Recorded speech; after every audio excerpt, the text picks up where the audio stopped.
మంత్రి పొంగులేటి శ్రీనివాసరెడ్డి అక్రమ మైనింగు, భూ ఆక్రమణలు రెండింటి మీద కమిటీ అయ్యిర్రి అని బీఆర్ఎస్ పార్టీ అంటుంది.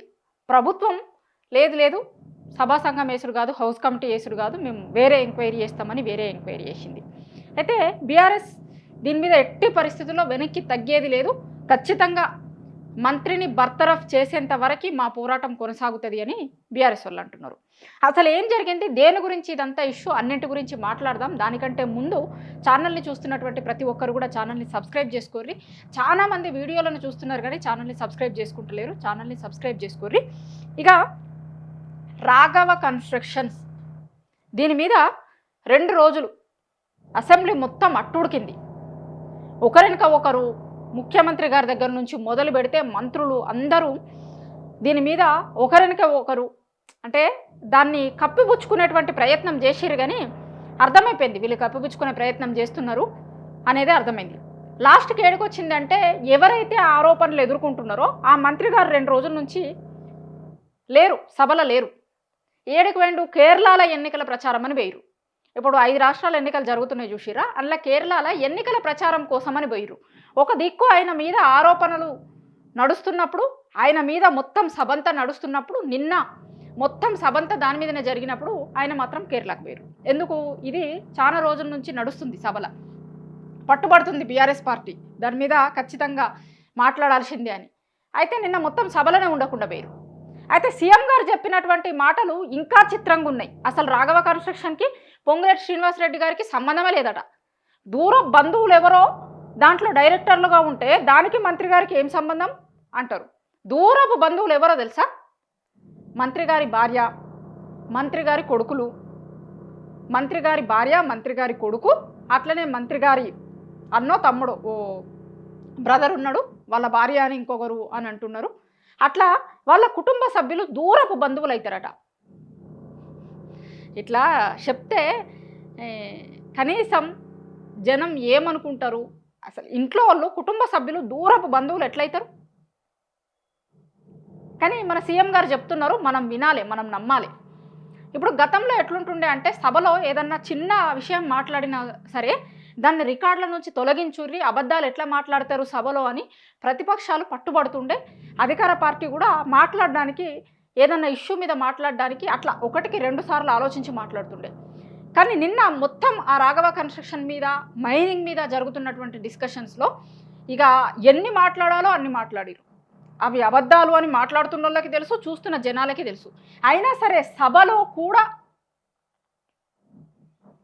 మాట్లాడిరు. ఒకసారి హరీష్ రావు గారు ఏం మాట్లాడిరు, రేవంత్ రెడ్డి గారు ఏం మాట్లాడిరు, ఇద్దరు ఏం మాట్లాడిరు మీకు వినిపిస్తా.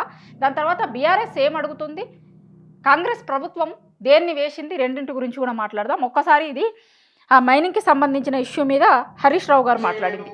మీరు చాలా మంచి వాళ్ళు, మీలో నిజాయితీ ఉంది, మీకు ఈ స్కామ్ తో ఏ రకమైన తప్పు లేనప్పుడు మీరు కూడా ముందుకొచ్చి ఓపెన్ గా ఒక హౌస్ కమిటీ, శాసనసభ సంఘాన్ని కాన్స్టిట్యూట్ చేయండి, లేదా ఒక సిట్టింగ్ జడ్జి చేత విచారణ జరిపించండి.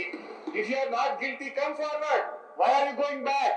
మీరు తప్పే చేయనప్పుడు వెంటనే ప్రతిపక్ష సభ్యులు చైర్మన్ గా హౌస్ కమిటీ కాన్స్టిట్యూట్ చేయండి, సిట్టింగ్ జడ్జితో విచారణకు ముందుకు రండి. బీఆర్ఎస్ డిమాండ్ చేస్తుంది ఏంటి అంటే ఒక హౌస్ కమిటీ అయ్యేది. హౌస్ కమిటీ వేస్తే ఎవరెవరు ఉంటారు దాంట్లో? అధికార ప్రతిపక్ష పార్టీకి సంబంధించినటువంటి సభ్యులందరూ ఉంటారు. సభలో ఉన్నటువంటి సభ్యులతోని ఒక కమిటీ వేస్తారు. ఆ కమిటీ అక్కడికి పోయి నిజ నిర్ధారణ కమిటీ లాగా పోయి అక్కడ జరుగుతున్నటువంటి దాన్ని మొత్తం కూడా చూసి వస్తారు, రిపోర్ట్ చేస్తారు దాన్ని. అట్లా ఒక హౌస్ కమిటీ అయ్యిర్రి అని సభ్యులతోనే హౌస్ కమిటీ.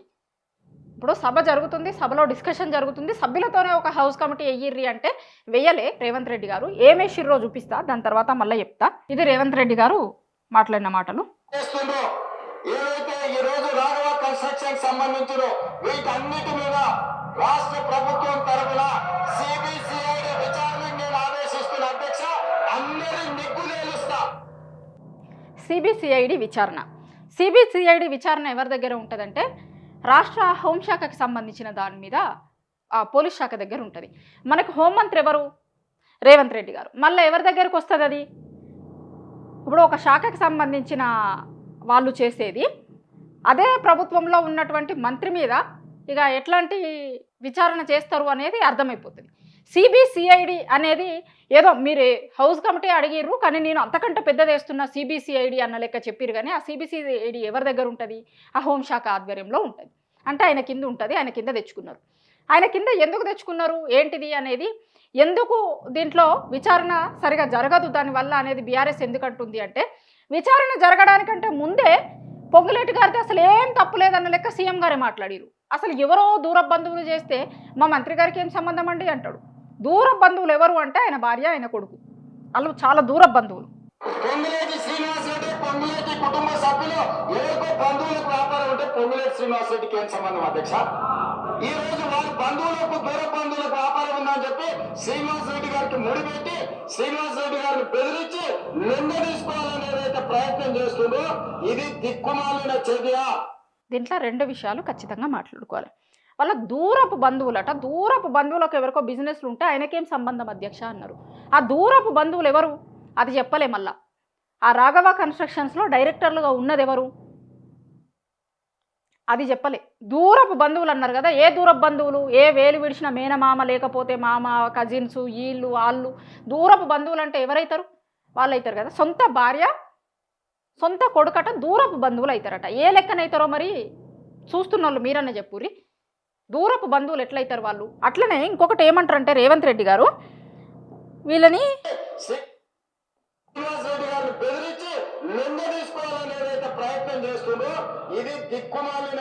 శ్రీనివాస్ రెడ్డి గారిని బెదిరించి లొంగ తీసుకోవాలనుకునేటువంటి ప్రయత్నం అట. ఒక మంత్రి గారిని బెదిరిస్తే భయపడతారా? ఇప్పుడు రాష్ట్రంలో ప్రభుత్వం వాళ్ళది ఉంది, వాళ్ళ ప్రభుత్వంలో నెంబర్ 2 అని చెప్పుకుంటున్నటువంటి మంత్రి గారు, అసలు మొత్తం నేనే అని చెప్పుకుంటున్నటువంటి వాళ్ళు బెదిరించుడు సాధ్యమవుతుందా? అసలు ఒక రాష్ట్రంలో ఉన్నటువంటి మంత్రిని, ఒక రాష్ట్ర ప్రభుత్వం కాంగ్రెస్ ప్రభుత్వంలో కీలకంగా ఉన్నటువంటి మంత్రిని, కీలకమైనా సరే కీలకం కాకపోయినా సరే ఎవరినైనా సరే ఒక మంత్రిని బెదిరించేటువంటి అవకాశం అనేది ఉంటుందా? మంత్రిని బెదిరించి అట లొంగ తీసుకునేటువంటి ప్రయత్నం చేస్తురట. అసలు సాధ్యమవుతుందా అట్లా? ప్రజాస్వామ్యంలో ఒక మంత్రిని బెదిరించి, ప్రతిపక్షాలు మంత్రిని బెదిరించి లొంగ తీసుకునేటువంటి ప్రయత్నాలు జరుగుతాయా ఎప్పుడన్నా? ఇంకొకటి నేను ఫస్ట్ చెప్పిన కదా, సిబిసిఐడి మీద బీఆర్ఎస్ పార్టీకి నమ్మకం లేదు అని ఎందుకు అంటుందంటే, ఇగో ఇందుకే. సిబిసిఐడి ఎవరి దగ్గరకు వస్తుంది? మళ్ళీ ఇగో ఈయనకి ఇందుకు వస్తుంది. ఆల్రెడీ ఈయన ఇప్పుడు ఎట్లుంటాయంటే, ఏదన్నా కేసు పెట్టమంటే కేసు పెట్టడానికంటే ముందే తీర్పిచ్చేస్తారు. తీర్పిచ్చిన తర్వాత ఇక కేసు పెట్టి ఏం లాభం అవుతుంది? బీఆర్ఎస్ వాళ్ళు అడుగుతుంది అదే.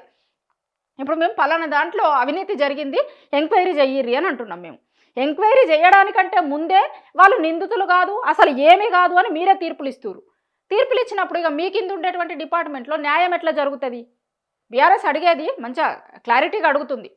అట్లా కాదు, అందుకోసమని మీరు హౌస్ కమిటీ వెయ్యిర్రి అంటారు. మీ కింద ఉన్న డిపార్ట్మెంటు, మీ దగ్గరే హోంశాఖ ఉంది, మీ శాఖ కిందికే వస్తుంది సిబిసిఐడి ఎంక్వైరీ. ఇక దాంట్లో ఎట్లాంటి నిజాలు బయటకు వస్తాయి అనేది మాకు తెలుసు.